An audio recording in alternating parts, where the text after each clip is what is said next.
Hey, what up, boxing fans? This is the Rope-A-Dope Radio Podcast. I am your host, Chris Carlson. We are live per usual, 6 on the West, 9 on the East, and 2 UK time. Hope everybody's ready for the holiday weekend, if you do celebrate that Thanksgiving. We have a good show for you here. Before I get into the details, I want to remind everybody that you can check out the Rope It Up Radio podcast. Like I said, live every Wednesday. We're streaming live on the blogtalkradio.com/ Rope It Up Radio. That's also headquarters. It archives there. You can check it out on iTunes, Apple Podcasts. You can rate and review there. That'd be great. Player FM is another great source. Stitcher, TuneIn, and many, many more outlets for the podcast. If you are into college football whatsoever, we do a weekly college ball show that is on football. Then we go basketball as far as college basketball. Then we go NBA playoffs. It literally runs all the way to early July. The last episode will be NBA free agency. Just kind of throwing that out there. Anyway, let's get back to the Rope It Over Radio podcast tonight. We're going to start with recap. It's one of those weekends that it didn't really feature an overly, overly hyped fight. Some very, very important fight. Now, obviously, every fight is important. Just ask Julian Williams. Just ask Carl Frampton, who were in tough fights, tougher than most people thought it would be. So it was a busy weekend, much like the last several weeks, but not that marquee matchup, November really doesn't have any of those, really, but December has a few. We do have a little bit of less in December now with David Hay. We'll talk about that. But so we're going to start with recap.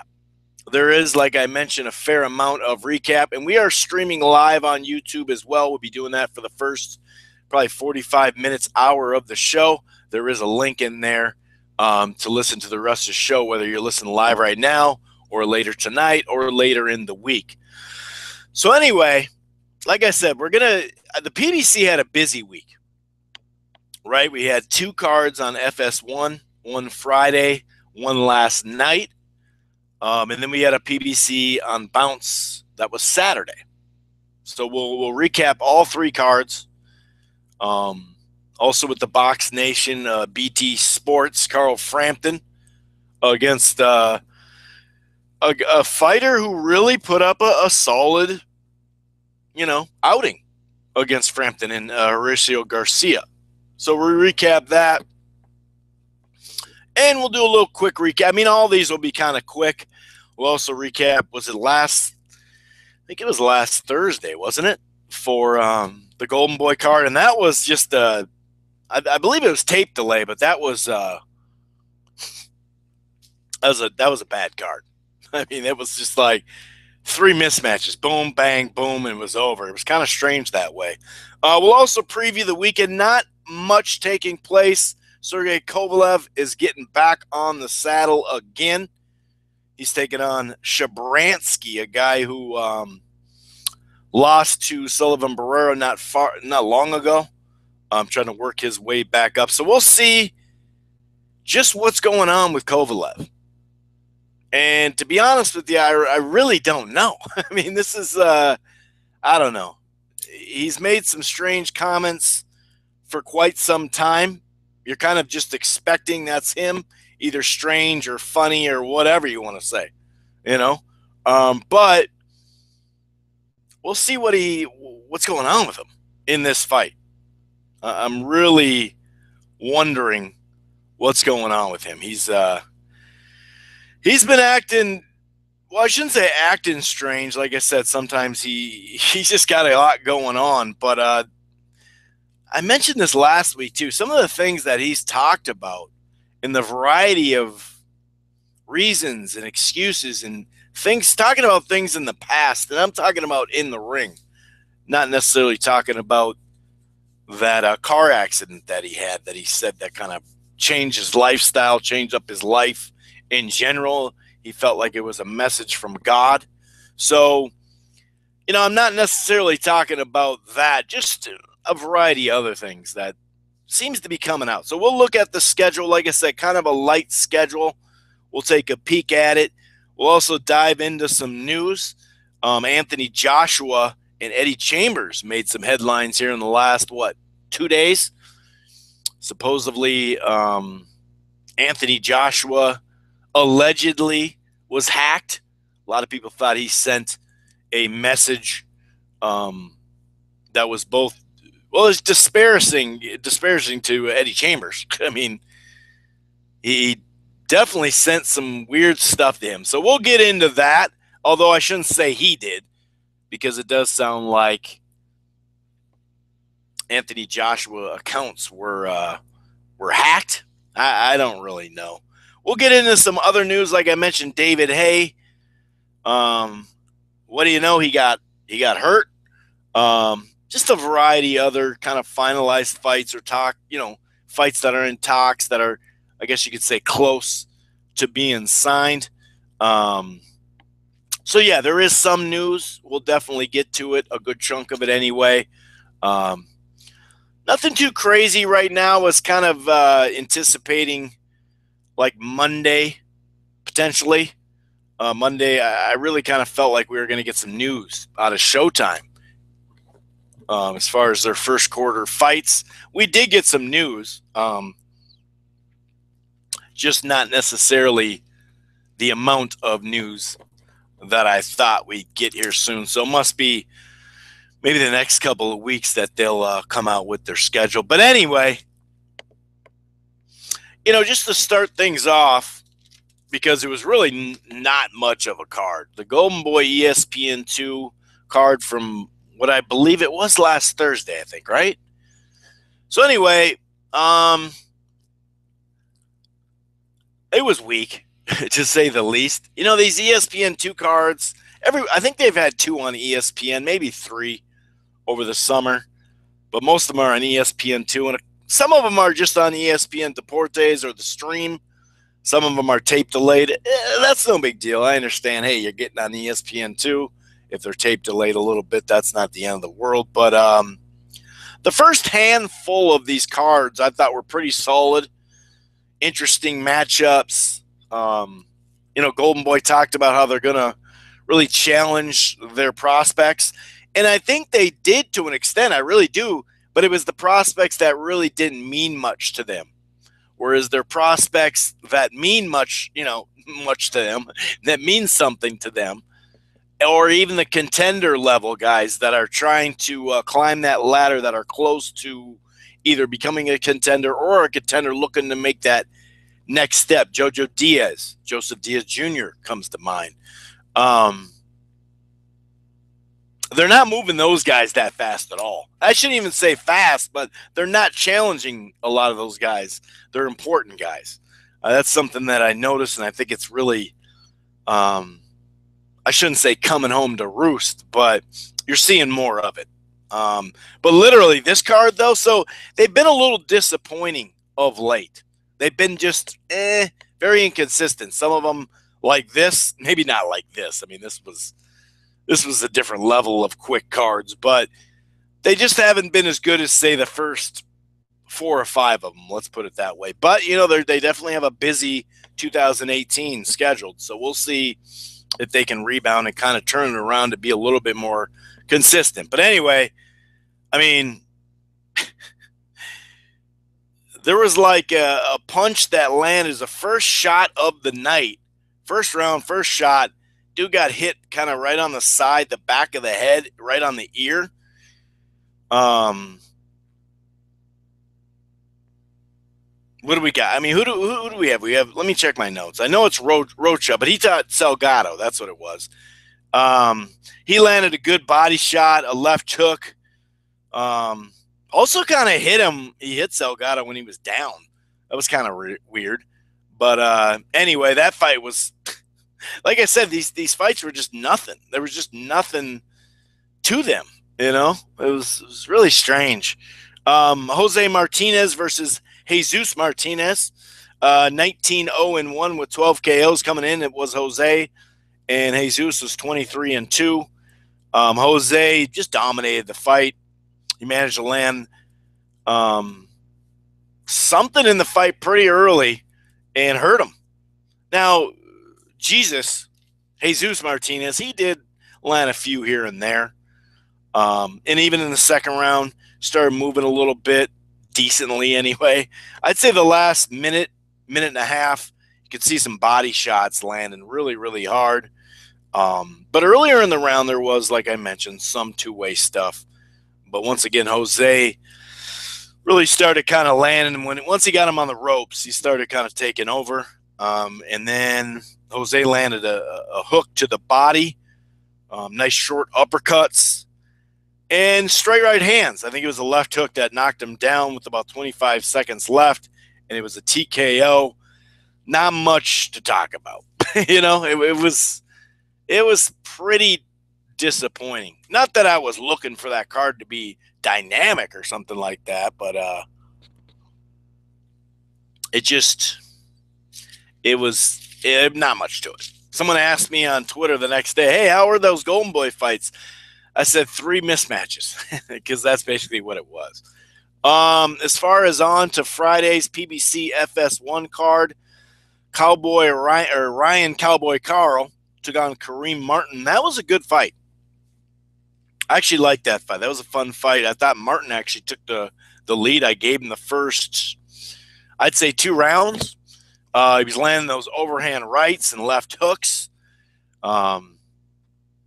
Kareem, he got a cut on his forehead in the second round, but he added some, like a jab to his little offense.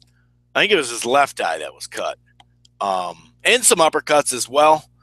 Now, it's not like Cowboy Carl wasn't landing anything. He was landing his own left hooks and some decent stuff, but I just thought that it took him a while to warm up. But once he started warming up, I mean, the third, the fourth, and the fifth, I gave all to him.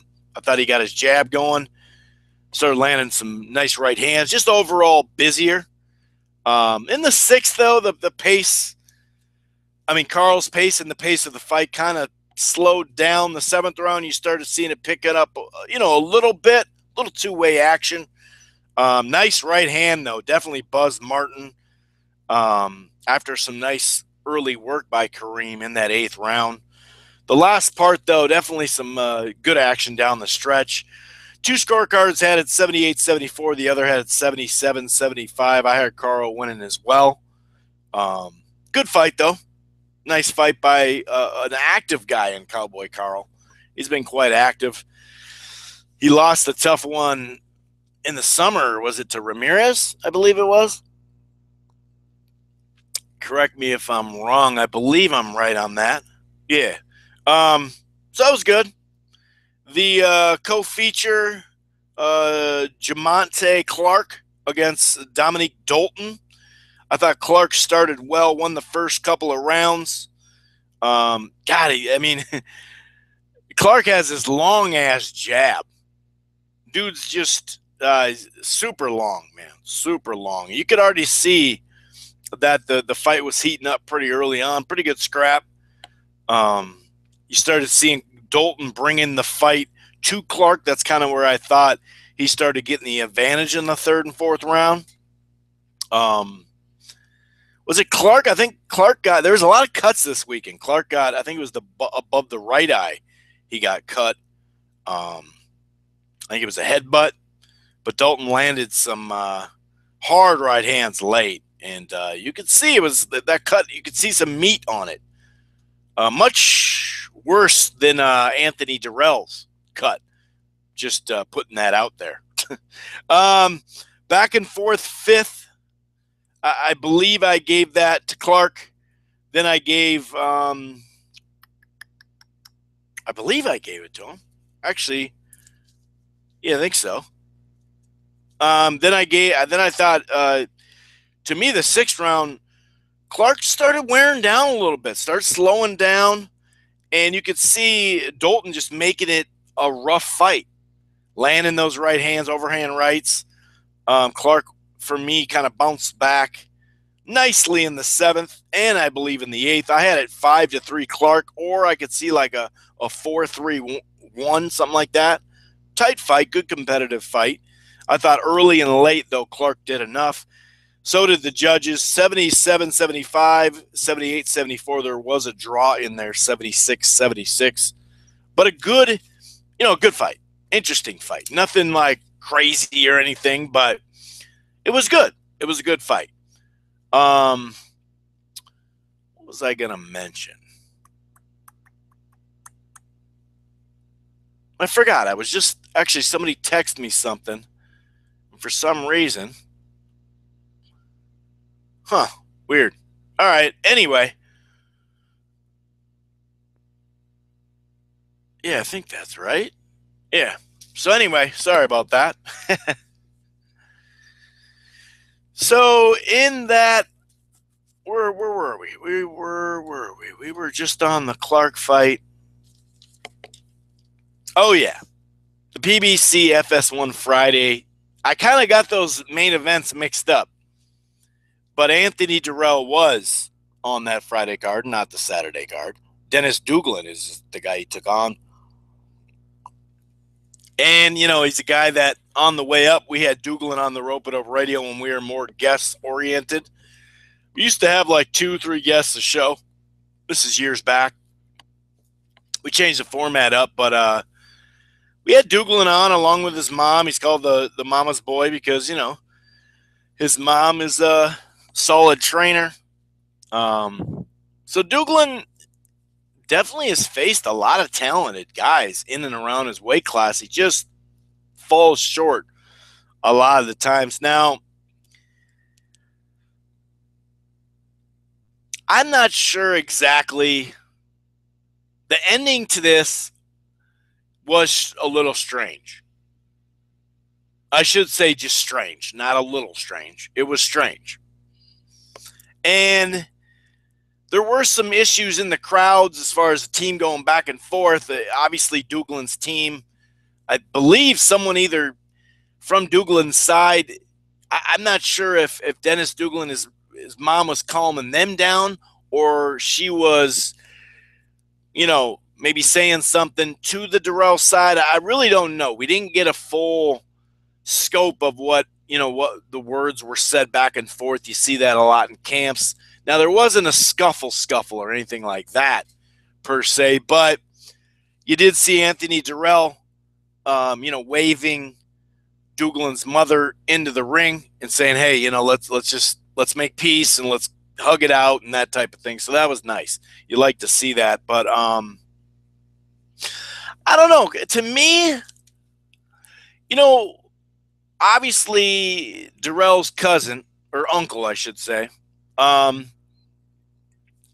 As we know, what was that, May or April? One of the two.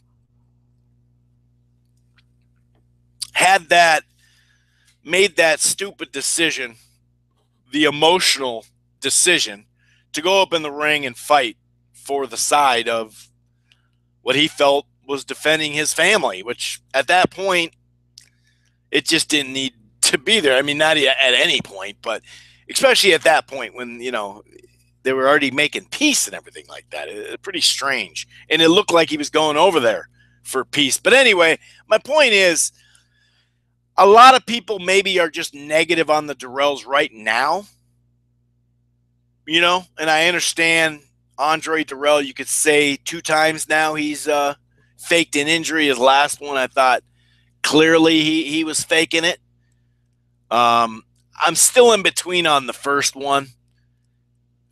But that's neither here or there. My point is, I kind of felt like people were giving Dennis Duglin some rounds that he probably shouldn't have got. And I don't know if it's, like I said, this recent hate for the Durrell brothers or just the negativity that came out of their side. You know what I mean? So I'm not sure. But I guess I just didn't see a fight that was super, super, super tight. I didn't see Anthony Durrell going, I need to escape out of this fight because Duglin's kicking my ass. I got to get out of here. I got to get this Flint decision, I personally didn't see that. Now, that's not to say, well, let's just go over the action, shall we? So the first round, I saw a left hook that stunned Duglin in the first round. Second round, I thought that Duglin actually won that. He started landing left to the body. He started getting his jab through. But then after that, there's not that many rounds you can give to Duglin, in my opinion. I thought the roundhouse rights were the difference in the third for Durrell. Now, the fight was getting dirty. That's for sure. On the inside, good action in the rounds.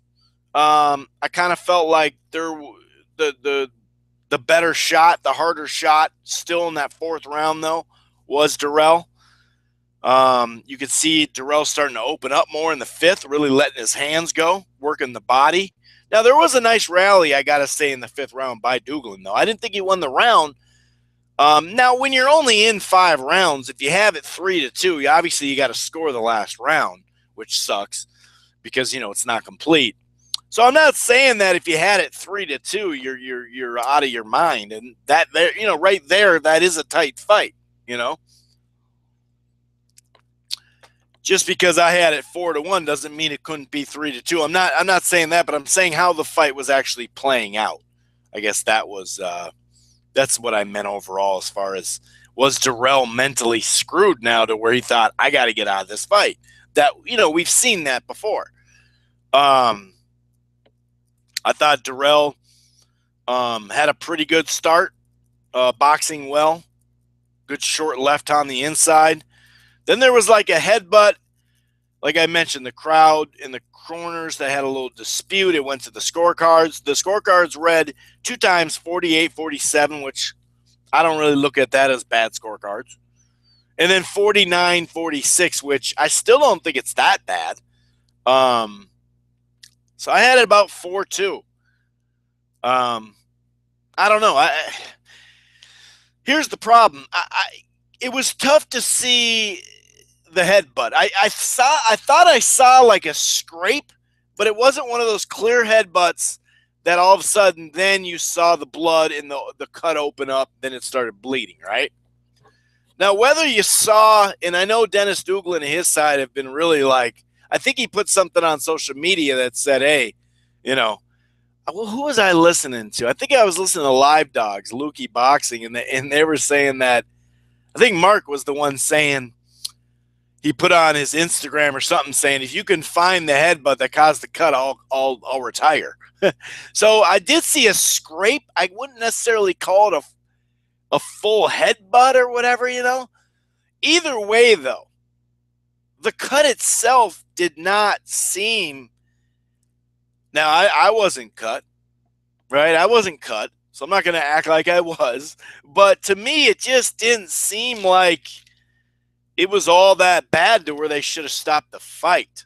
I guess that was my problem. It was like, well, now this is where I agree with some hometown, I'm not going to say hometown cooking, but in a sense, they went to the scorecards. I don't think the scorecards were hometown cooking, but I do think that, see, I guess I just didn't see him losing the fight. I see a lot of people saying that he wanted out of the fight. He was losing the fight. It's just because the scorecards didn't say it, he was losing. I didn't see that. I didn't see him losing. I saw it about 4-2. But it is what it is. I will say this, though. He probably thought he had a good start and was winning, and he thought, well, I'm cut, I'm out. I could see that. And it's a natural instinct to some fighters, and you could tell it's a natural instinct to Anthony because you could kind of see it in the ring. And then also, what he said to his brother after he had gotten hit after the late bell, We all saw him go, hey, get down. It was late. So anyway, a good card, though. A very good card. I liked it. Pretty good card, I should say. Not very good, but it was a good competitive fight. Yada, yada, yada. So anyway, I'm going to move on to last night's card, Toe-to-Toe Tuesdays, FS1. Miguel Cruz and David Grayton. They put on a nice little show. It was fun. That was a fun fight. Now, Miguel Cruz did end up with the victory. He moves to 17-0, 11 KOs. Grayton now is 15-2-1. I believe he has 11 KOs as well. It was a back and forth fight, man. Very close first round. Kind of a feel out round. I gave it to Grayton. I thought that Cruz won the second one. His jab and right hand, although there was really good action, the aggressiveness, the straight lefts and some crosses were nice by Grayson. But I thought the jab and the right hand pretty much controlled the action in the second. Third, Grayson, for me, won that round. He, I don't know, there was some early work by Cruz, I think, a jab and rights, but the left hand and even Grayton landed jabs. I thought he closed stronger. I don't know, though, because did I say I thought Grayton won? I looked at this wrong. I thought Cruz won, and here's why. I totally looked at a wrong round there. It was a close round, but in the last 25 seconds or so, Grayton got buzzed, got hurt, and I thought he closed stronger. So the fourth round, that could have went either way. I gave Cruz another close round. Basically, the jab won him that round in the fifth. Now, the sixth, there was a left hand that caused a knockdown early in the round. But, Grayton did a good job battling back, but that was his round. I gave Cruz, who just landed, to me, the tad cleaner shots. Seventh round as well. But it's been, I even wrote here through 6 rounds that it was a very competitive fight, though. Very good prospect level fight. The 8th round was a great round. There was accidental headbutts. Nice, I think two or three flush right hands late for Cruz, but that wasn't enough. I did think Grayton won that one. Just busier. That right eye started, bleeding pretty bad as well. Straight left hands by Grayton in the 9th round were countered by hard right hands. And once again, from Cruz, he rocked Grayton in the last part, kind of hurt him again. And then the 10th round kind of was anticlimactic until maybe the last 30 seconds. Then they started getting it going. Very close round again. I had it 6-4 for Cruz, plus a knockdown. All 3 judges had it 96-93 in favor of Cruz, so that was a good fight. Devin Alexander, who had been out of the ring for over 2 years, he had a prescription pill issue. So it was nice to see him get back in the ring, and hopefully he can put those issues in his past. Obviously, he's got some other issues that we won't get into. As far as his beliefs, that I strongly disagree with. But, everyone's got a right to their opinion. And I thought Alexander just came out on his jab, looking sharp. Got to the body with straight left hands. Nice jab, straight left, actually, in the second round that dropped Walter Castillo. Just the old veteran guy, you know what I mean? Pretty much outboxed him, outlanded him the whole shot, landed the cleaner shots. You know what I mean? It was I thought it was a good performance, solid performance by Alexander. And now he's yet another player at 147. Now, when I say player, I don't mean he's an A-side, but he adds to the depth. There's no doubt about that. There's definitely he adds to that depth of that second tier. And it's good to see him back to an extent, right? That's pretty good, Let's finish this PBC. I didn't see all the PBC fights because I don't have Bounce, and the last I checked, they hadn't put the full card on Bounce yet, bouncetv.com. They do have an app, a live streaming app as well, that I wanted to mention. I think it's Brown Sugar. That's the app that they that they used to live stream. You know, with Rick Ross, he's in those commercials. I don't know if you guys seen that, but it's pretty funny. But they have a lot of like different old school movies, some current stuff, yada, yada, yada. But it is, I'm just double checking here, guys. Where is the link? Huh. Yeah, Brown Sugar app. That's what it is. Unless you have Bounce TV. If you have a digital antenna, Bounce TV is free. As long as a provider somewhere in your area carries it. It doesn't have to be your cable company, but it does have to be some provider. Some cable company has to have Bounce TV, and that way you can pick it up with your antenna, or just do the Brown Sugar app. Just a reminder on that. Now, scorecards were real goofy. What do you know? You know, boxing and whatnot, right? Sometimes, man, it just,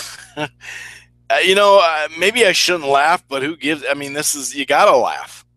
I mean, this is how you get it out of your system, for Christ's sakes. I mean, sometimes, man, you just look at these scorecards and just go, what in the hell? But you know what in the hell they were watching.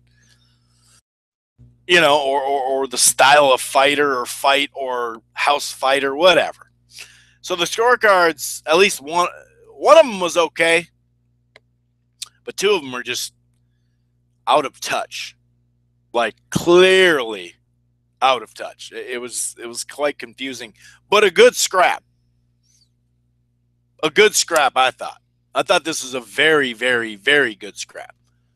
And both Ishii Smith and Horacio Garcia put up a fight, much more than a lot of people thought they would. So kudos to them. Kudos to them. That's a good look for those guys. Anyway, let's get into the action here. I thought Williams came out. He was just jamming that jamming. I was gonna say jamming his stick, but pause. But he had a stick jab, and he was jamming it in his face and in his stomach. Pause. Smith, he got his jab going a little bit too. He landed a couple of good body shots, but that was about it. I gave Williams the first 2 rounds. There was some headbutts, some accidental, maybe some not, but there was a lot of that going on. To me, the busier fighter in the second round was Williams, although you did see Smith have like 2 flurries just to stay around. Third round, I probably would have to watch again. Once again, the busier fighter maybe was Williams, but Smith could have landed the harder shots in that one. Then I thought Smith went on a little roll. I gave him the 4th. He had these quick combinations to the body. Good action, though. Good two-way action still. More right hands. He caught Williams with some flush right hands. And to me, the 5th round was competitive because Williams landed uppercuts and right hands. But I thought that Smith closed the round better. Gave him the 6th round as well. That's another one where you're like, I'm not sure. So I had it like 3-3 after 6. Very tight fight.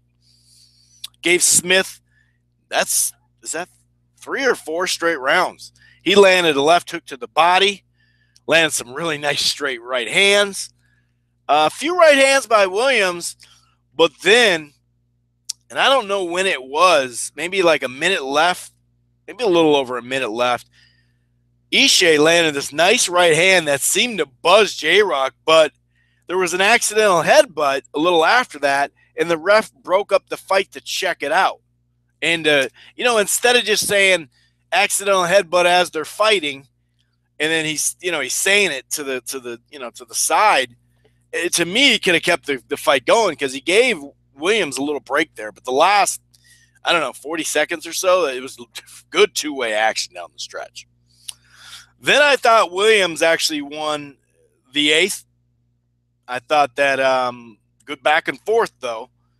I just thought the right hands, and then you could see Williams getting to the body as well. Both guys attacking the body. Good exchanges down the stretch of the 9th round. Once again, could have been a 10-10 round. If you look at the body shots to the head, or body shots to the head, left hooks to the head, and then the body, though, by Williams, that was pretty good. But maybe, just maybe, a late rally by Smith won that round. That's what I kind of think. So I have it 10-9, or I have it 10-10. But I think I favor Smith in that one. Then I gave Williams the 10th, another accidental headbutt. It looked like Williams was pretty much leading with his head on that one. Nice uppercut. Good, more, that right hand as well was big weapon for him. Usually is.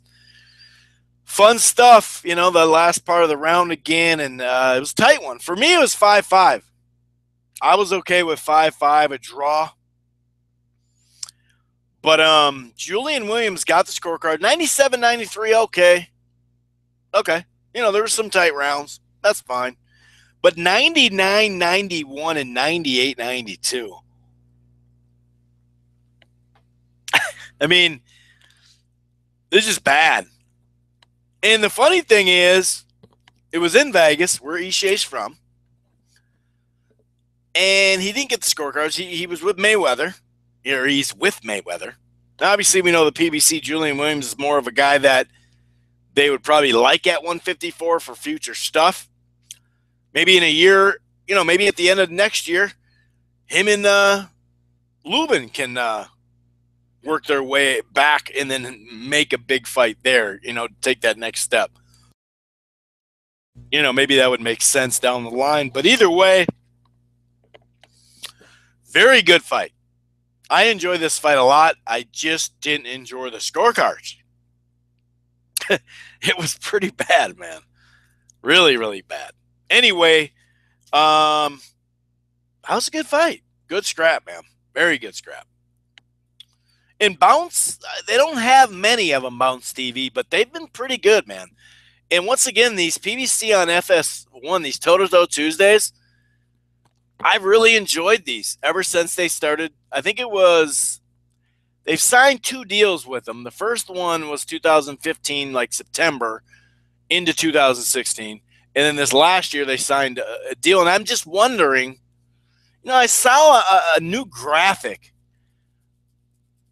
Kind of random, but I saw a new PBC FS1 little graphic that they did. And I'm wondering, why would they add a new graphic if they're not planning to extend it? You know what I mean? Like, what's the point of having a new graphic? I don't know. So I'm hoping as a boxing fan that these PBC Toe-to-Toe Tuesdays hang around for that prospect fighters and the mid-level fighters. I really hope so. And when you look at the schedule in December, they have a couple more of these PBC on FS1s. Now, I think that they are Friday night back-to-back. But when you look at the names, now I'm not sitting there saying that the matchups are just going to blow you away. Some of them are old-ass Dawson and old-ass Pascal fighting guys. In fact, Dawson against Edwin Rodriguez, that's a surprise. That could be a surprise little fun scrap right there, actually. I think Rodriguez will probably knock out Dawson. But Dawson's been past it. And Pascal, I'm not going to say he's Glenn Tapia, but, man, he's getting close. He's getting close. So I'm not really – and he's facing a young guy. But the triple header they have the next week, it's pretty good. You're just wondering, like, are they just like, all right. The reason why I mentioned it is because they're using names like John Molina and, oh, man, who's, why can't I think of the damn, Molina's fighting Ivan Redkech. Who else is it? Why can't I think of it? But there's some names that just, I guess, long story short, well, Jesse Vargas against the guy he's just coming back from. Who is James fighting? Jamal James from Minnesota. He's fighting someone. And I'm just looking at these going, well, these are actually decent names. These are names that normally haven't been on FS1 much. And I'm wondering if it's just the last of the time buys, and they just had a couple and were just saying, hey, let's get these guys out. Let's get these guys, it costs them a little bit more money considering it's on FS1 and not like Showtime Extreme or something like that, So a little strange, kind of strange to me. But like I said, as a boxing fan, I sure hope that they get extended because, like I said, I really like these. I've liked these series a lot. So I'm really hoping that that's the case. You know what I mean? Like I said, I'm in it for boxing. I'm not in it for Golden Boy or Top Rank or whoever. You know what I mean? I'm in it for boxing. So I really hope they stay around. But we should know somewhat soon, in a sense, to know if it's officially done. And I'm speaking of the PBC. For one, I wouldn't be shocked either way. I wouldn't be shocked if Fox Sports just does a little deal with them, because they do need, I've said it for a while, they do need that content on FS1, and they do pretty good ratings, considering if you look at soccer and college basketball and some of the other, sports on there, it does pretty good. Some nights, most of the nights actually, they're the number one ranked show on there. Some nights anyway. So we'll see. Like I said, I hope so. Just because, well, I'm a boxing fan, right? But I just like what they've produced. I guess that's kind of my biggest thing there. I like the fights. You know what I mean? One more fight to cover from the weekend. Carl Frampton versus Mauricio Garcia. This is a good scrap, man. They got the faithful, right? The faithful. Oops, shoot. Okay, sorry. The faithful Frampton fans really came out and got a good show. Got a really good show. And I've been seeing a lot of stuff about, certain fighters this way. I mean, really, Julian Williams and Carl Frampton. And I kind of feel like in these situations that the clear favorite fighter, if they don't perform up to par, they kind of get ripped, which I understand that. Now, it matters how much you're ripping, like Julian Williams. Like a lot of people are saying, well, maybe he's just not as good as we thought he was. I heard that several times, either on podcasts or on YouTube videos, or obviously just on boxing Twitter, right? Maybe he's just not what we thought he was, and that could be. Maybe it was us, A lot of times people are really negative about a certain fighter when they are in competitive fights, but yet maybe it's just them overhyping them, or maybe it's just you were a fan of them, or you're a fan of them and you are just disappointed in that. I guess I'm more disappointed in fights than I am in fighters per se. I guess, you know what I mean? Because I guess I don't get that bent out of shape like that. Like I saw someone, especially like a day or two after the fight, it was just like, guys, like I understand, but like it's not like he just barely won the fight. Now Williams and Smith, that was different. That was different. But it's more like either people make excuses for the person, or I guess my problem is well, maybe we were just wrong, or maybe you were just wrong about a guy. What's wrong with that? And so when people say, oh, that was a disappointment or what a horrible performance, it's like, well, dude, you overrated the guy. And I'm guilty of that as well. But to me, it takes away credit. I guess my whole point on this was it's taken away credit from Garcia and Smith, who came to fight.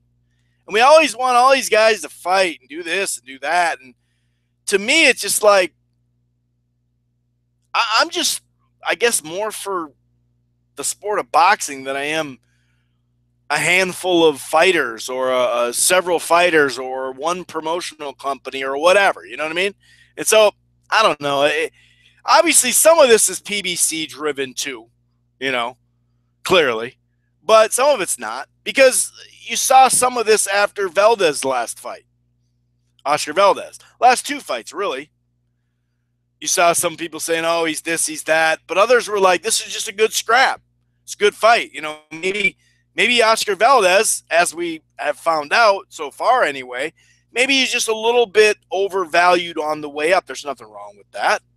It's not saying anything overly negative about the guy, But some people were like, oh, that was a good scrap. And, they looked at it. But then I saw some of those same people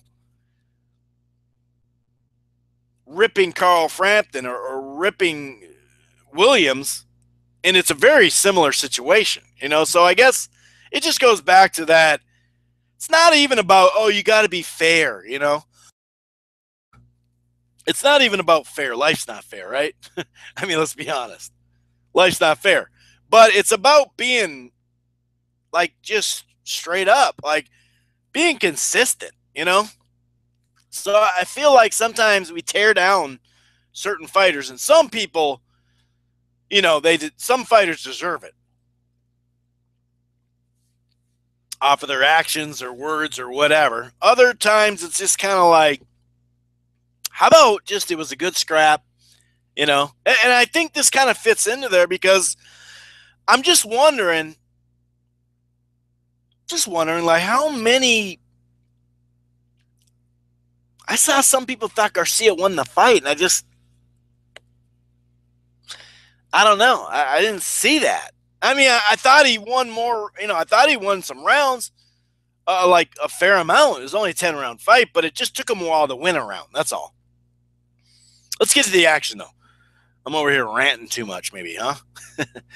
Frampton kind of came out, and the funny thing is, he was sharp early. Had his pot shots, had that jab. He come around with the right hand. He was looking good, man. Really looking sharp. Good movement. Started bringing his left hand into the thing, too. Really good left hooks. So I had him winning the first 4 rounds. Now, the 4th round was a close round. You could kind of see Garcia, the pressure was starting to pay off with him a little bit. Started to get Frampton on the ropes. Now, at this point, I thought Frampton was still blocking the shots. And he was blocking them more than getting hit. Right? And I just thought the quick counters and the busy work still won the 4th. It could have went, though. That one could have went. The 4th round could have went to Garcia. 5th round, I gave it to Frampton, though. Fun action in spots, though. Competitive round once again. Those hard body shots along with the jab were just too much. Now, Garcia finally kind of got him trapped on the ropes and kept him there. And he'd start to flurry on him with hooks to the head and body. Just started becoming busier. And so I thought he won the 6th round for sure. Won the 7th round. Now, was it a trip or a slip or a flash knockdown? I don't know. Is that the 110 mark, Garcia? So do you give him a 10-9 or do you give him 10-8 in that round? Interesting. I thought Frampton won the 8th, though. I thought he bounced back because he knew, okay, dude, all right, I gotta win some rounds just because of that knockdown. Good exchanges, though, in that 8th round, I thought. Better defense, busier fighter was Frampton. 9th round, though, very fun round. Fun fight, though, overall, I thought, right? Very close round. I don't know. The best shots to me, I felt, were like the uppercuts and right hands by Garcia. So I gave him the 9th round. I gave Frampton the 10th round. Last, like, half of the round was great action, man. Fun two-way stuff, back and forth. I just thought about right around before that, stretch run of back and forth. I thought there was a flush hook, probably about the midway point that won that round. So I had it 6-4 for Frampton or 7-3, but I was pretty good with the 6-4. So the scorecards had it 96-93, 97-93, and 98-93, which I thought, a little wide on the 98-93, of course, but what are you going to do? Frampton won the fight. He got into too much of a tussle, though, right? He did take some damage, but all in all, I thought he did pretty good. And usually you'll notice a guy not looking himself in the first couple rounds, and that wasn't the case. So I kind of thought that he hung on the ropes too much. We know that pressure can slow him down somewhat. I think he's shown that in the past. So maybe that was starting to get to him. You know what I mean? I'm not sure, but once again, I didn't think it was that bad a performance. I thought he was kind of making it maybe a little more difficult than he should have. I think that's super fair. I don't think there's anything off on that one. He definitely, he probably just let the crowd into it too much. We've seen that out of Frampton from time to time.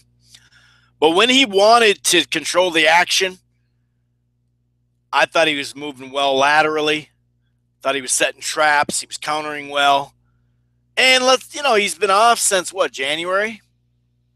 And he had that moment this summer where he was coming back, but then he missed weight a little bit, but his opponent got hurt. And he got all weird there. So he did have to kind of, that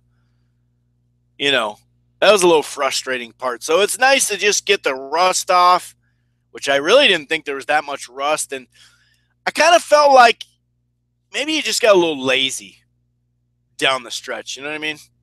That could have been it. And he felt like, I'm blocking most of those shots when he is on the ropes. And he was for a while, but then I thought they were getting through pretty hard. And I thought, I'm not sure about that. You know what I mean? I don't know if you were blocking all that. And I thought like maybe he was relying on that too much and taking breaks. And overall, though, I didn't think he was losing the fight. Let's put it that way. I didn't think he was losing the fight. So, you know what? Just realized I did something. I have to delete it. All right, cool. So anyway, that about wraps it up for the weekend stuff. There was a quick-ass knockout. Oh, is it? God, what was that guy's name? Is it Tio? Oh, man. I wrote it down someplace, and I just can't find the piece of paper that I wrote it on. But anyway, let me check it out real quick. It was like such a quick knockout. First punch. Literally first punch of the fight. What the hell was it? Oh, yeah. Titi. Zolani, Titi.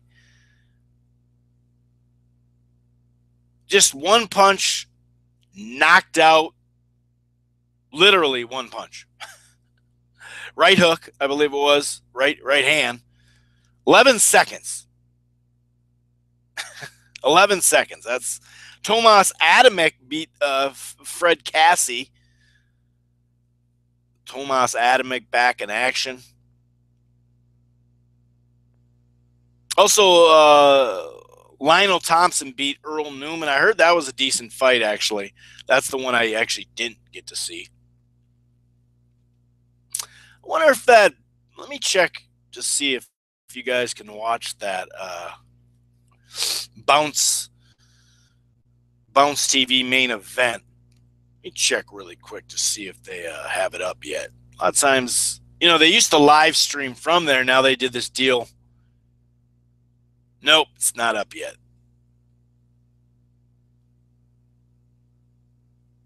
Huh, that's too bad. Anyway, that about wraps up the recap from the weekend. I'm going to preview the Kovalev fight here in just a little bit.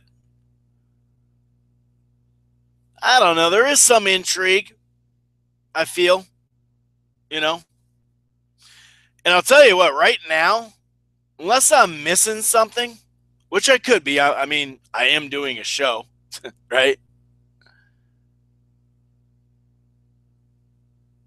Am I missing something when it comes to that that Oklahoma City game? Because right now, and pardon my French, but right now, Oklahoma City's kicking the shit out of Golden State. 94 to 71 at the end of the third. Am I missing something, guys? What am I missing? Green is in foul problems. Okay, I'm looking at that. They're shooting 40% from the field. Westbrook's just going off. That's crazy. So anyway, sorry. Just checking in real quick on that. Looks like my Minnesota squad is going to – they just lost 2 in a row. They're up 106-104. Anyway, we're going to take a look at some news items. We're also going to preview the Kovalev-Shabranskyy fight in just a little bit. But I want to go over some news. There was a couple of items that I wanted to touch upon. One of them was some fight news as far as making the venue official. Not really fight news per se, but making the actual venue good to go. And that was the Errol Spence Lamont Peterson. Now we figured, it kind of sounded like it was going to be, it was going to be there, but we didn't quite know for sure. And so that's a done deal. They did the pre-sale. Shoot. All right. They did the pre-sale yesterday. Never did see actually how it went. All right. So I'm kind of cleaning up my switchboard here.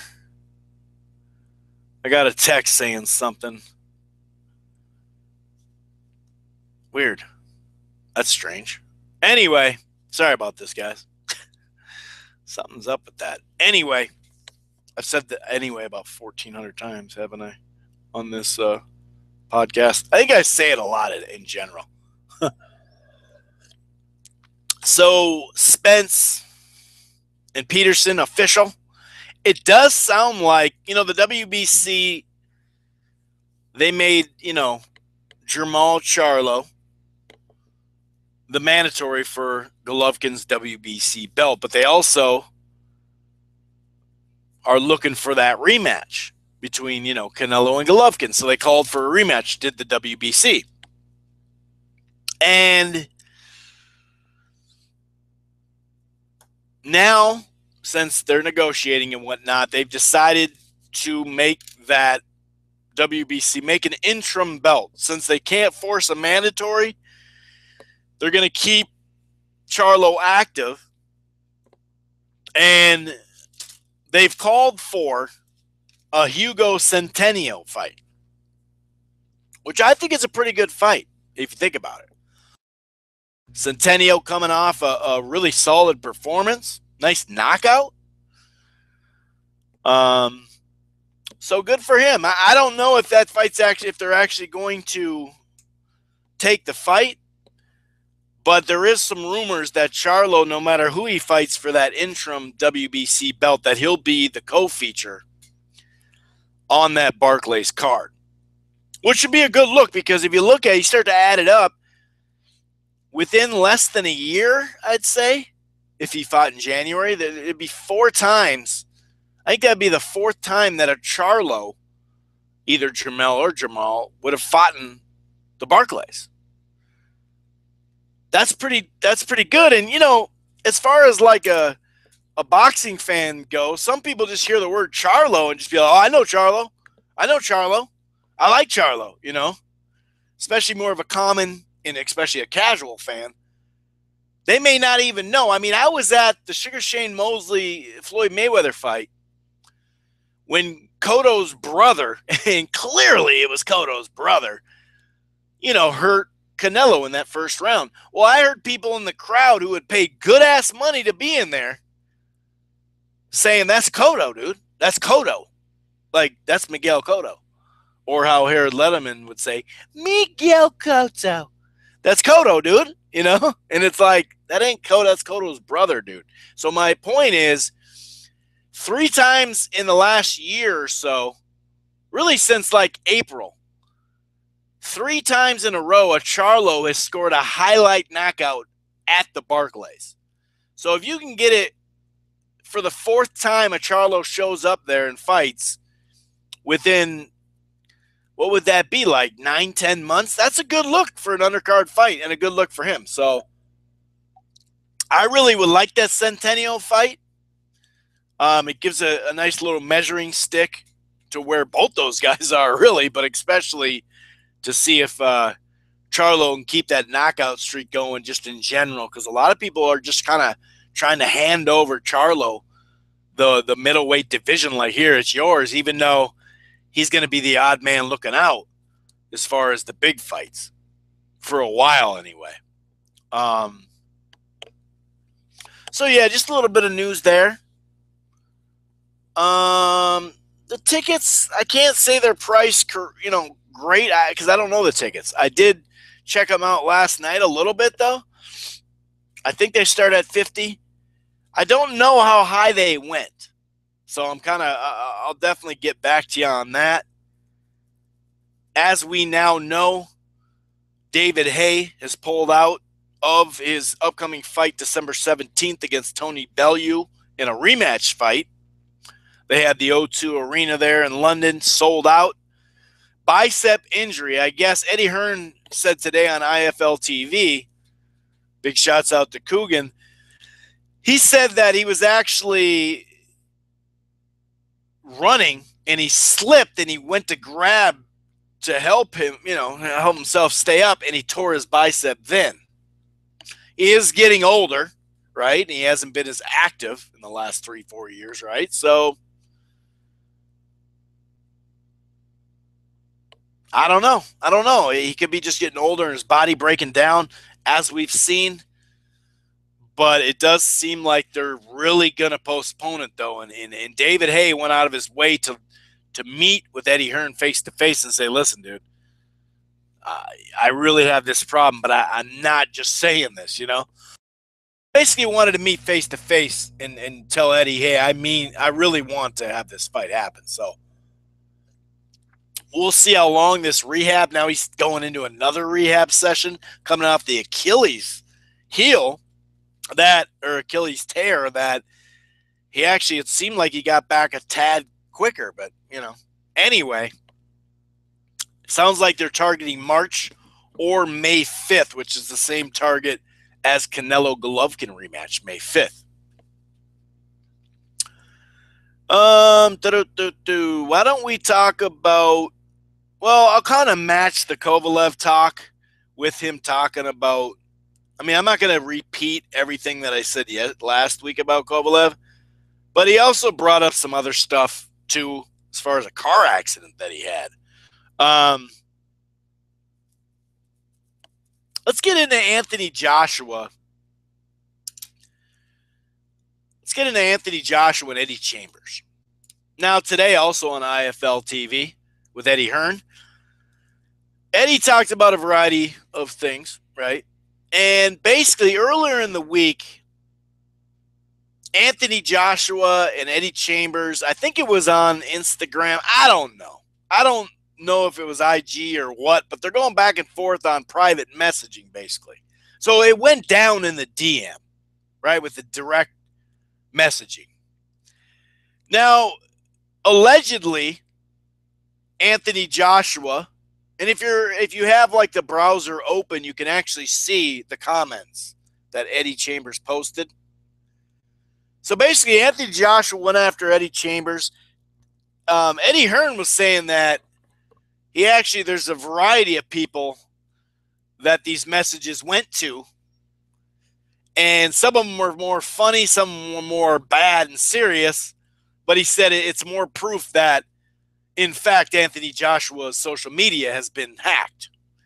Joshua's in Dubai. He actually just filmed this like promo. I saw him boxing on the top of a huge building.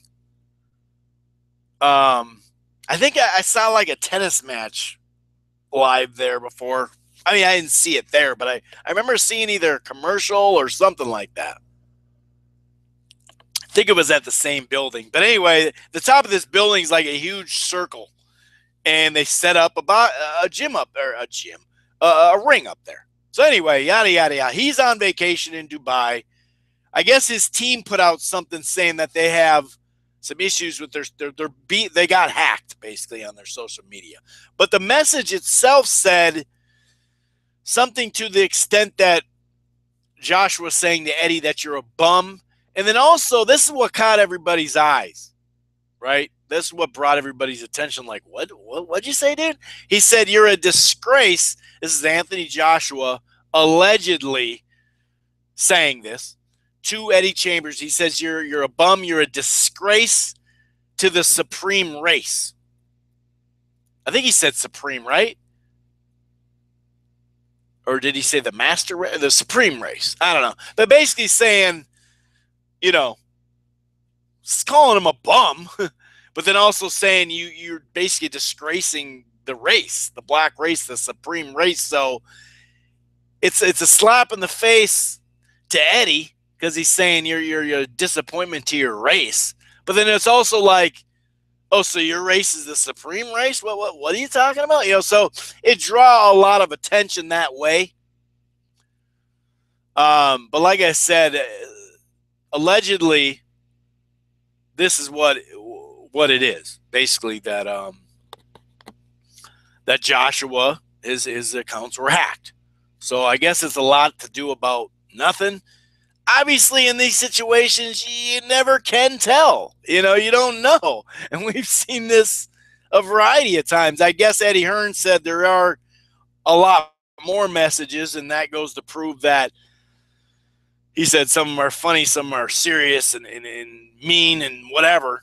Some of them are ignorant, but he said it wasn't him. It wasn't him. So who knows? I mean, we see this with celebrities and politicians and, people all the time where they say some comments or they say some messaging or some sort of voicemail or whatever, you just never know. Now, obviously, if he released more of these, maybe, I don't know. But Eddie Chambers put it out like, what the hell is he talking about, And a lot of people are jumping on this as another, like, more evidence that Anthony Joshua is not this role model and that he's not this cookie cutter dude and he's not this nice guy that everybody makes him out to be. And it was kind of messed up.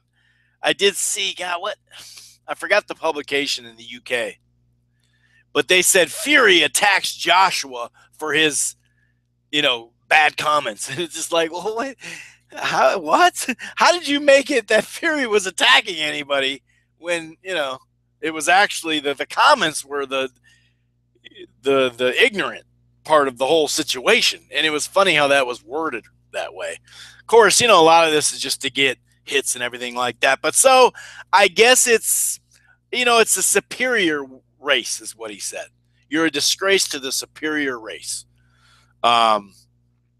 Which, like I said, rubbed Eddie the wrong way, probably because he's like, dude, now I'm letting my race down? Well, who the F are you, But also people are like, oh, so What the hell, AJ?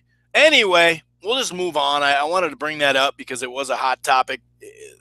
I really don't know if we'll ever get the exact truth out of this situation, whether it was just a simple hack or not. One more item that's got me wondering. I wonder when Showtime, like how close are we to Showtime announcing and releasing another set of fights, for the first quarter? If you look at last year, basically like the spring of 2016, they started getting a new way. They started developing a new way to announce their fight schedule. And a lot of people dig it, and I am one of them. I mean, they get it down to the artwork and everything. They'll release like a bunch of fights. A couple of them we know about, and now that it does make me feel like it's gonna come soon, because now that they have the tickets on sale for their first fight, or second fight, really, because they have Clarissa Shields a week before, so that would be, is that the 13th? Oh, no, let me see. Let me look at the calendar real quick. So Peterson, that's the 20th, right, Peterson? Yeah, so the 12th, I believe it is, because it's a Friday, it's a showbox. They have Clarissa Shields, and they have that, was it Hammer? Or that chick, that female champion who they're kind of, she's really attractive, good fighter, I assume, too. But that's, you look at her and you go, oh, who's her? I guess, who is she, I should say. Who's her? It sounds like my little nephew. But I guess they're going to start to build that up this year, which is pretty cool. They started to build it up last time. They had her in the ring, and now they're going to have her on the card, I believe. My point is, I'm getting off a little off subject. Not really, though. They put the tickets on sale for their first championship fight of the year, right? As far as on that level, the men's championship, I should say. Because actually, those are championship. I should just shut up.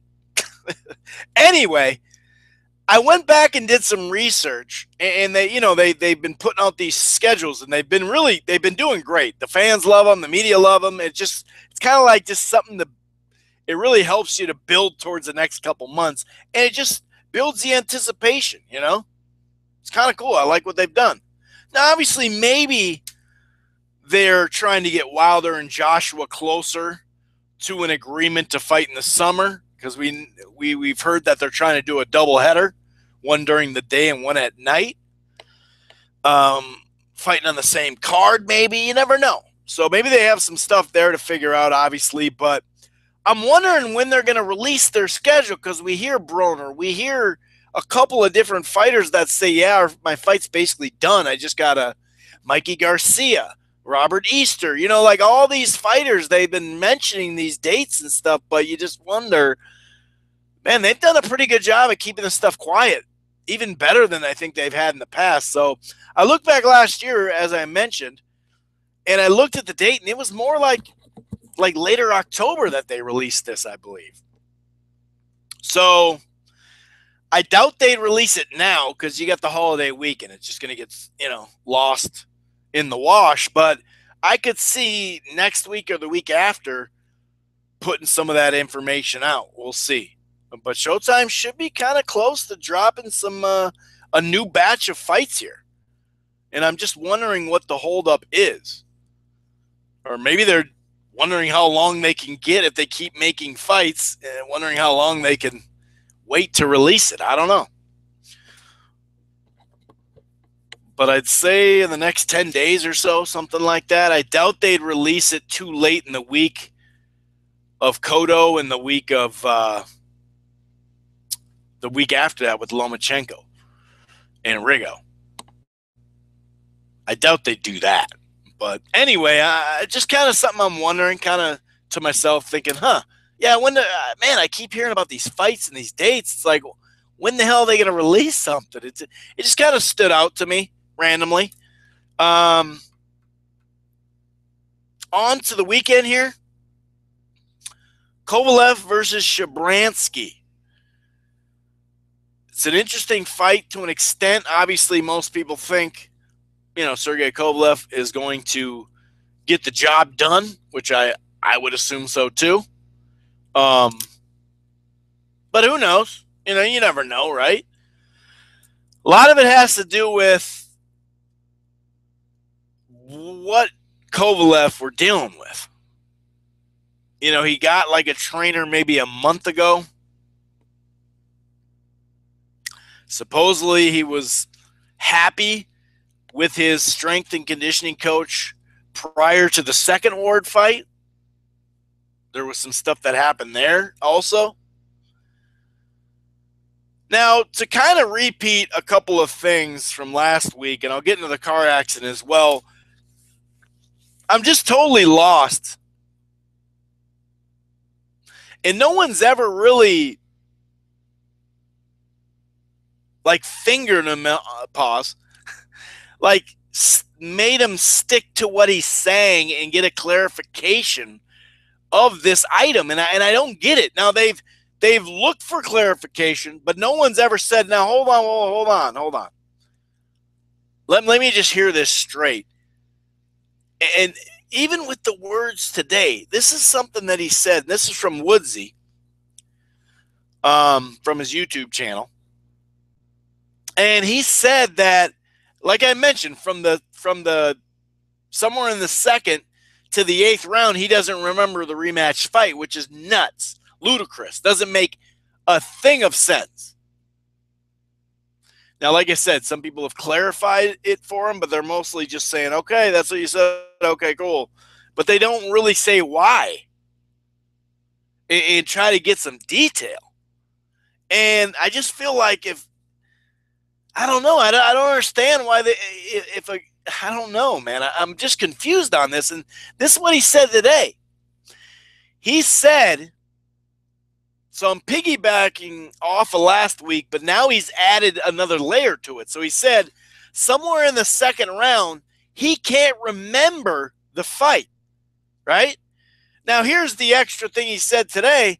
He said that in the 8th round, when I got hit by that right hand, we all know he was hurt to the body. There were some low blows, but he was also hurt to the body. Then he got hit with that right hand, and it made him do the two-step. And he was hurt, clearly. And he said at that moment, when he got hit by that right hand, that's what woke him up. I mean, what? I just don't. It just gets stranger by the day. So you're telling me you were out of it. He said my eyes were just like I wasn't even there. I don't remember a bit. And the only time I remember coming through was when I got hit by that right hand. And it's like, and nobody's challenging him on this. They're trying to,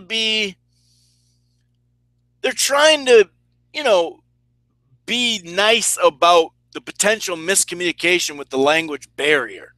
They're trying to work with him there, and I get that. Like I mentioned last week, Kovalev, does a pretty good job with English, I think.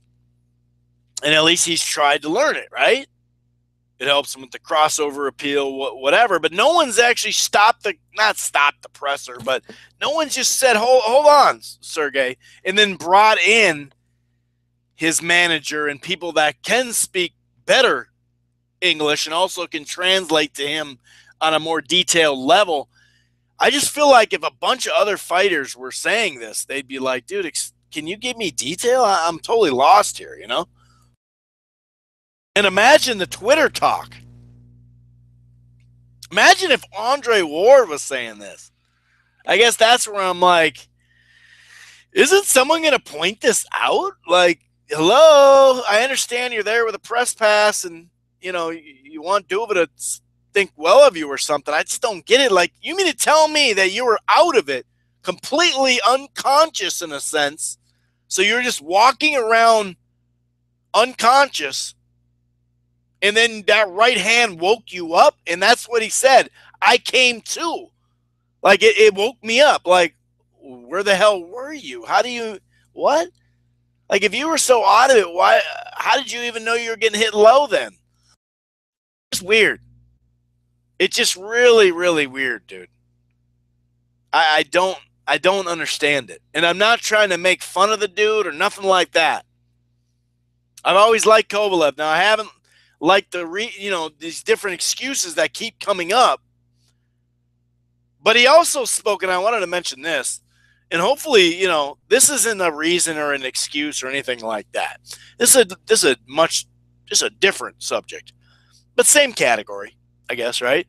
So he talked about this car accident that he got into, and it could have been a way worse situation. He said he was speeding, and his car went out of control, and he said, it was a car. It was a road that he normally goes down, and he kind of he basically said that it was a close call. It could have been way worse, and that God, he could basically it was almost like a message from God to slow your roll, slow down. And the way he spoke of it, it was very serious, and I don't know. I'm not really sure what to take from that, but it's kind of interesting, and I don't know, because now, we've seen it. I mean, we've seen it in life, in middle school and high school, where the bully finally gets a large dose of his own medicine, and then he's not the bully anymore. Then he's just this little poodle, this little dog that, tucks his tail and walks away. Not the tough guy anymore. Well, I mean, it could play out like this. I don't think Shabranskyy is necessarily going to teach you a whole lot about Kovalev unless he loses to Shabranskyy. Then we know right from the jump, all right, dude, he's shot, But he also talked about his lifestyle, how he wasn't taking it serious, and this is where I think the positive stuff is, and which I wish we'd hear more about rather than these excuses.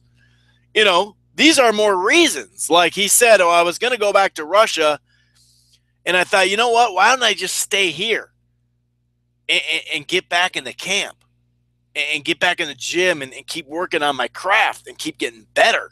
Why don't I do that instead of going back to Russia and kind of falling into maybe old habits and hanging out and partying and whatnot? You know what I mean? Now, some fighters drink on a Saturday once a week during camp. Some don't. Most don't, you'd hope, right? Most of the time you hear about their issues being, between camps, not in camp. As far as partying, we heard years ago Chavez Jr., how he got a DUI during a camp. That tells you right there what he was doing during camp. But I want to see Kovalev get back to it. And we need Kovalev now to be that force, to be that name that people recognize in this division with War gone and with the plethora of young talent there coming up. And actually, I think it was today, I was listening to Cheap Seats Boxing, and he was saying, I would like the light heavyweight, and I saw several other, I think, Saturday Night Boxing. I saw that in the SN Boxing in the group and Facebook. I saw this fairly recently, last couple of days. A lot of people saying the light heavyweight should be one of the next World Boxing Super Series division, and I agree. Now I don't know, if that would actually work as far as would they do it, but I don't know. It's a little different because light heavyweight can be a money-making, but right now there's really no name at the weight class. So it actually might work out just fine if you think about it, Man, Orlando just won't go away. Sorry. I was catching up on some scores. So we'll see. Now, Shabranskyy is a guy that had some good moments, against Barrera. Sullivan Barrera had some good moments. I thought he fought all right,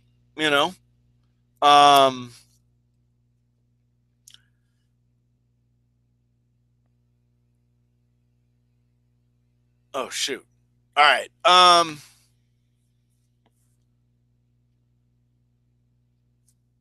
Okay, I had to reset something. So go ahead and for the people that were on it, the switchboard something happened and it knocked some people off. So go ahead and give a ring 646-381-4990. That's 646-381-4990.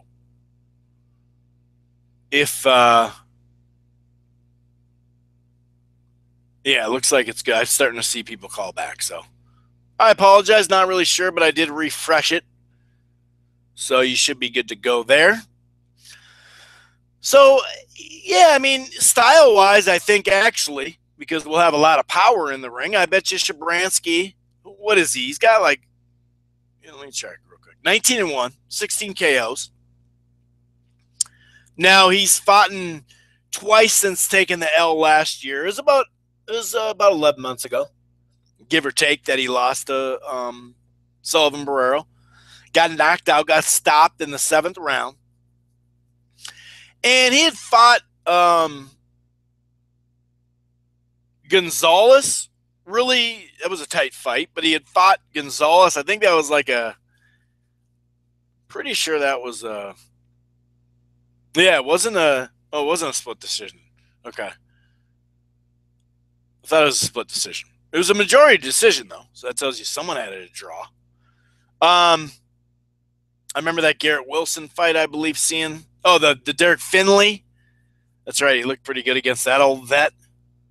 But he hadn't really, he took on a dude that's undefeated, but dude's name is Todd Unthink May. That's who he fought last. So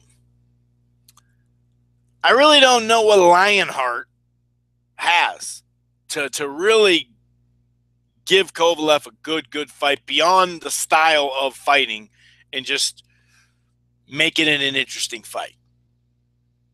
And like I said, if he if he loses this fight, he's done.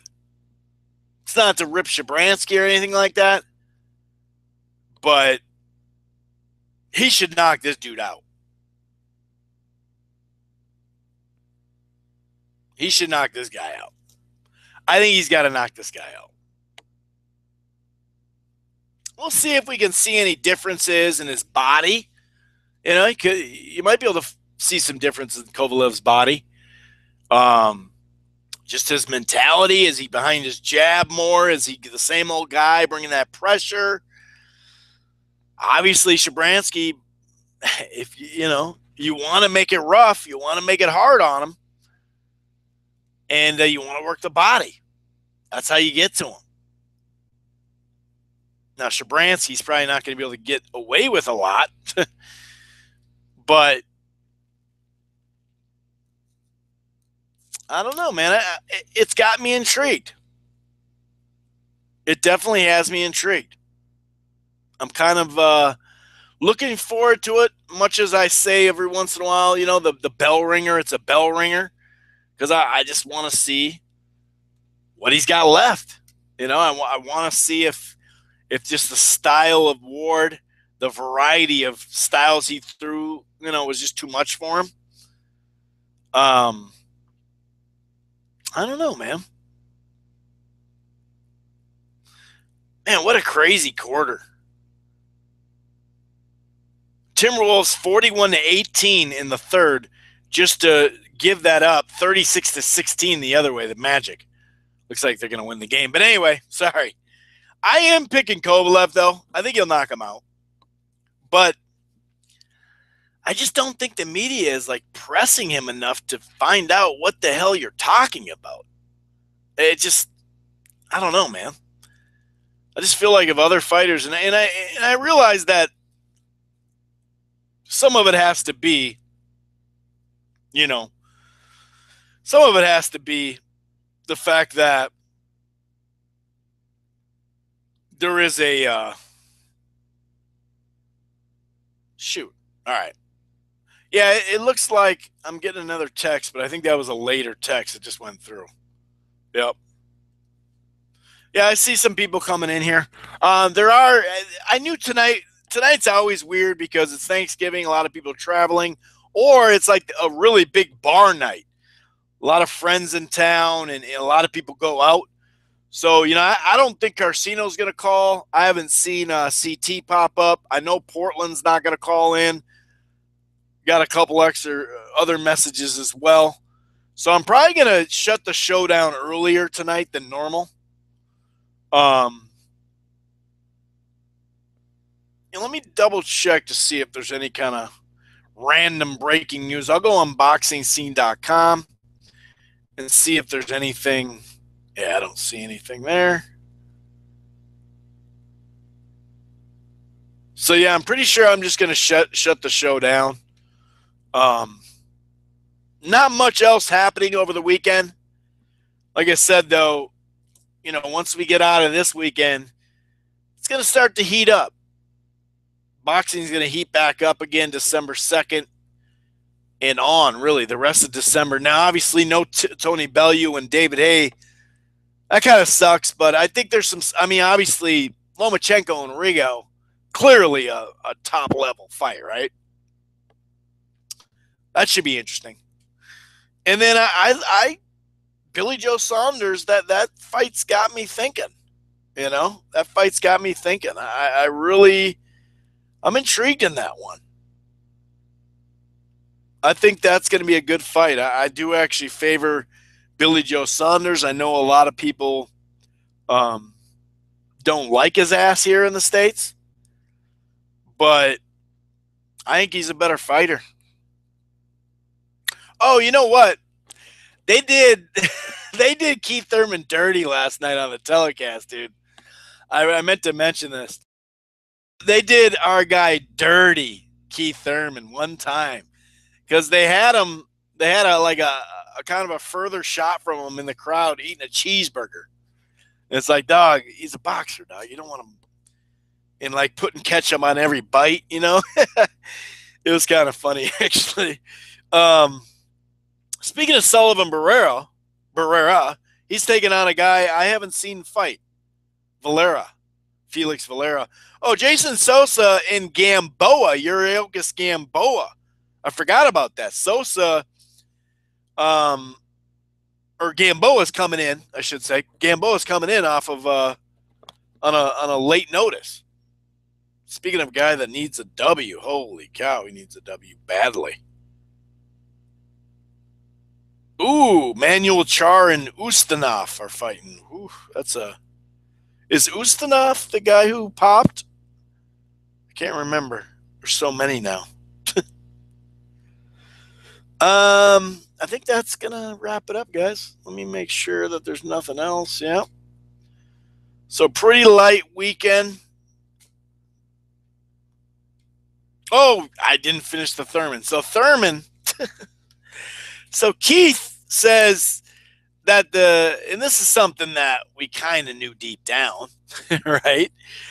That the Errol Spence fight just not on his. It's not on his to-do list. It's not on his to-do list. Thurman has a to-do list. I don't know how long it is. I know he needs to get a fight coming back, which is just fine. But now it looks like he's going for a Porter fight. And I guess that'd be a summer fight because Porter is a mandatory. Of course, they haven't given a date or like a for sure on it yet. But to me, it sounds like there's some backroom talks. And that has to do with the WBC. Because you hear Porter, and maybe it's just because of the fractured hand, but you hear Porter's side saying, no matter what, we're not facing anybody until we get that Thurman rematch. So does that mean they've been contacted? I don't know. And also, now, you got Thurman saying, well, he is my Mando, so I got to face my Mando, even though we all know in this situation, unifications could supersede that.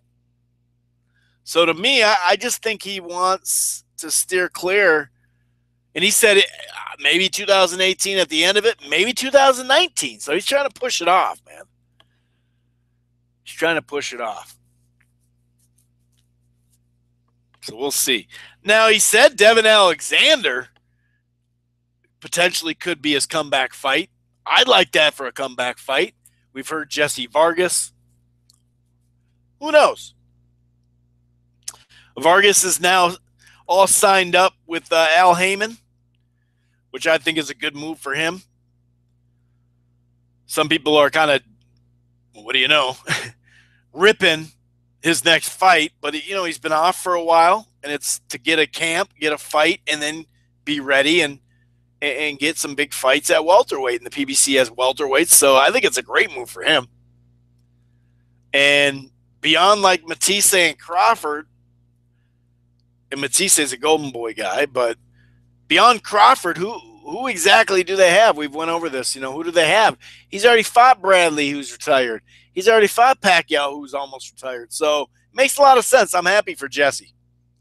I think it's a smart move. He gets back against Aaron Herrera, who I believe Rios knocked out, right? He should take care of him. And who knows? Maybe he'd get the big fight. Who knows? Maybe he'd fight Spence. They'd make him a deal he couldn't refuse. I don't know.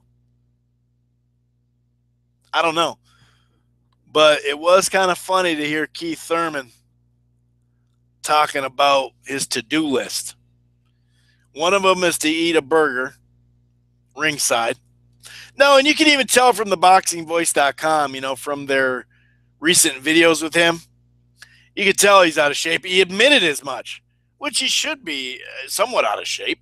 But yeah, he's pretty husky, to put it nicely. He's got some husk going on, a fair amount of huskiness. But, that's part of it. So I thought that was kind of funny and worth mentioning. I think that about wraps it up, though, guys. Short show.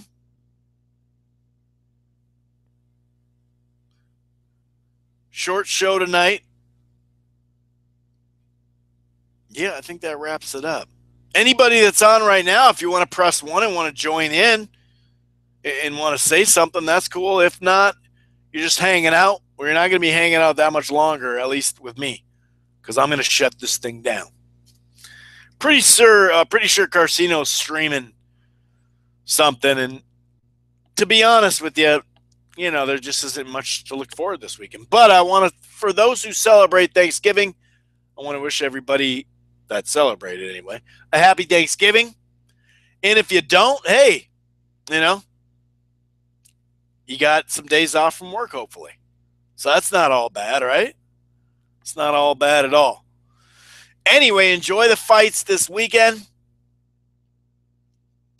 We'll be back next Wednesday.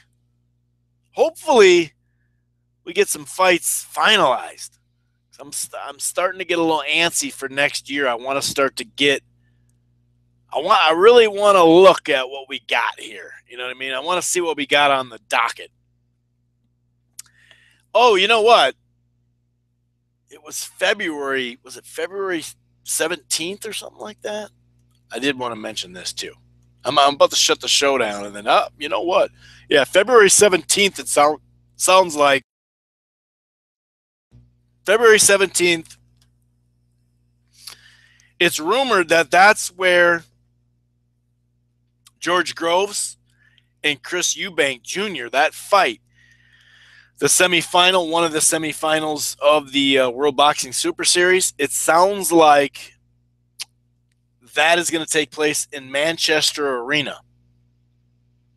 Obviously, it needs to happen in the UK. Clearly, you got two big names there. So that's cool. That'll be cool. So it's not finalized, but that's what the rumor is. And so we already have 3 out of the 4 fights, I believe, are great. The other 2 semifinals, clearly, for the cruiserweight. And then an okay, interesting fight to see where Callum Smith is, actually. You know, I mentioned this earlier that, not today, but in another podcast, I think it's great for Callum Smith because he clearly hadn't been on a high level yet, and now he got his feet wet a little bit with Skoglund.